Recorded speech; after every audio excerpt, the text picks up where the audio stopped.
Sabe, a história de Jacó fugindo do irmão, ela é muito mais do que só uma fuga, né?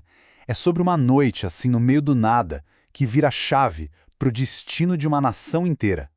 Bora mergulhar de cabeça nessa jornada de transformação que está lá em Gênesis, capítulo 28. Então, a grande questão que move essa história toda é essa aí.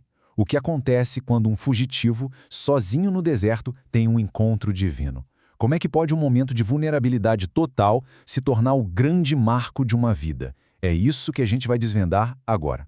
Bom, para a gente entender o sonho, a gente primeiro precisa entender a fuga. Jacó não é um viajante qualquer, não. Pensa bem, ele é um herdeiro, sim, mas está fugindo da fúria do próprio irmão Esaú, depois de ter basicamente roubado a benção dele. Então ele carrega duas coisas, uma promessa gigantesca e, ao mesmo tempo, uma sentença de morte.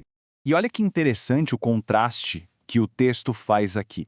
De um lado você tem o Jacó, que está partindo em obediência, levando consigo a bênção de Abraão. Do outro está o Esaú, que percebe que o pai não gostou das esposas cananeias dele e, meio que na corrida, tenta consertar as coisas se casando com a filha de Ismael.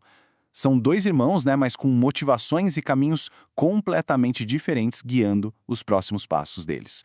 E aí começa a jornada. Jacó deixa para trás a segurança de Berseba e se joga no desconhecido, rumo a Harã. E o ponto principal aqui, o que a narrativa quer que a gente sinta, é a solidão dele. Ele está completamente só. E a imagem que se forma aqui nossa, é muito forte. O sol se põe, não tem uma pousada, não tem abrigo nenhum. O único conforto que ele encontra é o que a própria terra oferece, uma pedra para servir de travesseiro. Dá para imaginar? É o fundo do poço da jornada física dele, um lugar de total desamparo. E é justamente nesse ponto, no ponto mais baixo, que o divino aparece. E é ali, naquele sono todo desconfortável, deitado numa pedra, que Jacó tem a visão que vai mudar absolutamente tudo. E não é um sonho qualquer, sabe? É uma revelação. É como se uma ponte se abrisse, ligando diretamente o céu e a terra. Tenta visualizar essa cena. Uma escada conectando o chão do deserto ao céu, e anjos subindo e descendo sem parar. O que essa visão mostra é que aquele lugar que parecia tão desolado, tão vazio, na verdade não estava. Existia ali uma conexão, uma atividade celestial rolando bem onde Jacó dormia, e ele nem fazia ideia. E lá no topo da escada, Deus se revela. E o que ele faz é simplesmente fundamental. Ele se apresenta como Deus de Abraão e de Isaque. E ali, naquele momento, ele renova a aliança da família. E com quem? Diretamente com Jacó, o fugitivo.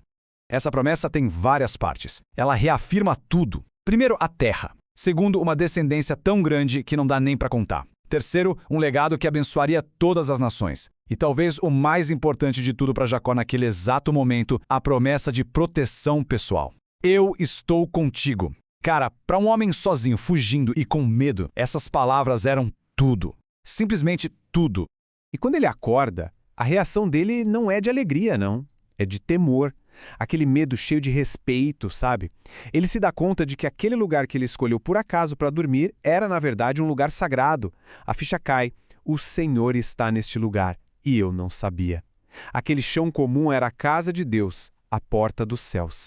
Essa visão, claro, pediu uma ação imediata. Jacó não podia simplesmente levantar e seguir viagem como se nada tivesse acontecido. Ele precisava responder àquilo que viu. Então ele marca o momento e faz um voto, um compromisso sagrado. E a primeira coisa que ele faz é genial. Ele pega justamente o objeto do desconforto dele, a pedra que ele usou como travesseiro, e a transforma. Ele a ergue como um pilar, joga azeite nela e a consagra, transformando-a num memorial daquele encontro. E claro, ele renomeia o lugar. Antes se chamava Luz, mas agora Jacó chama de Betel, que quer dizer Casa de Deus. Ele está literalmente marcando no mapa o local exato da sua experiência mais transformadora. E aí vem o voto dele, que é um compromisso bem na base do se então.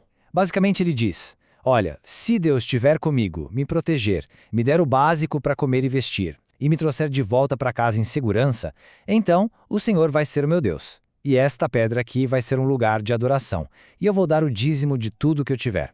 É a resposta humana, bem tangível à promessa divina. Então, essa noite no deserto é o grande ponto de virada. Pensa só.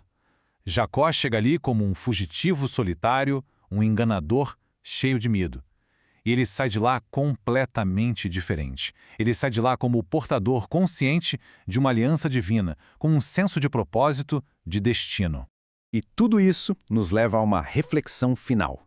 A história de Jacó em Betel mostra que, às vezes, é lá no nosso ponto mais baixo, no lugar mais desolado, que a gente pode encontrar a conexão mais profunda. O que nos faz pensar: como é que um momento de total vulnerabilidade pode se tornar, de repente, a base, a fundação de um destino inteiramente novo?